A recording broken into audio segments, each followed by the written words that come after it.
नमस्कार दोस्तों। आनंद एक कॉलेज में साथ रहता। उसने एक डीलर के शोरूम में एक सुंदर स्पोर्ट्स कार देखी थी और वो लंबे समय से अपने लिए एक ऐसी कार चाहता था। आनंद जानता था कि उसके माता पिता इसे खरीदने के लिए सक्षम हैं, इसलिए उसने उन्हें बताया कि उसे ये कार अपने ग्रेजुएशन कंप्लीट होने पर गिफ्ट के रूप में दे। देखते ही देखते वो दिन भी आ गया और पिता ने आनंद को अपने निजी कार्यालय में बुलाया।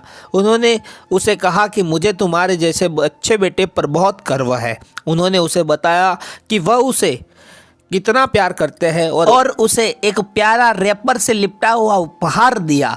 आनंद उस छोटे से गिफ्ट के डब्बे को देख निराश महसूस करने लगा, लेकिन वह जानने के लिए उत्सुक था कि ऐसा क्या था इस बॉक्स के में कि इसलिए उसने बॉक्स को तुरंत खोला और उसमें एक लाल कपड़े से लिपटी भगवत गीता देखी। आप इतने अमीर हैं और आप मुझे केवल एक गीता दे रहे हैं? काफी गुस्से से अपने पिता पर वो चिल्लाया। वह अपनी नाराजगी और गुस्से के वश में आकर आडम्बन में न आव देखा न ताव तुरंत घर छोड़ दिया। काफी साल बीत गए। आनंद अब एक सफल व्यवसायी बन गया था। वह अपने जीवन में खुश था। उसकी शादी हो चुकी थी और उसके 2 बच्चे थे। उनका परिवार एक सुंदर घर में रहता था, लेकिन उसके पिता के साथ टूटे रिश्तों के कारण उसकी आत्मा अभी भी आहत थी। आनंद अपने पिता का घर छोड़ने के बाद कभी उनसे नहीं मिला था। आनंद को उस दिन के बाद अपने पिता को ना मिलने का पछतावा हमेशा रहने वाला था, क्योंकि एक दिन उसे एक पत्र मिला जिसमें उसके पिता के निधन की खबर थी और साथ ही ये बताया गया था कि उन्होंने अपने जीवन भर की पूंजी वसीयतनामा के अनुसार अब आनंद के नाम कर गए थे।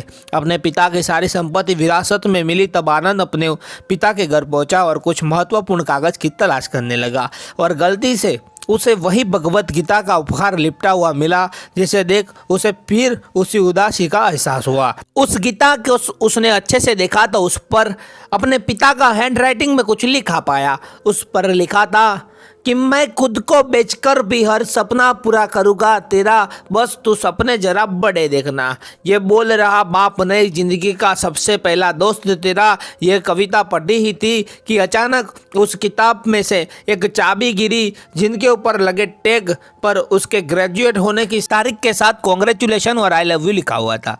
आनंद के सर के ऊपर से उसके पिता का साया तो पहले ही उठ चुका था और आज उसकी ज़िंदगी की सबसे बड़ी गलती के बारे में जानकर उसके पैरों के नीचे से ज़मीन भी खिसक गई।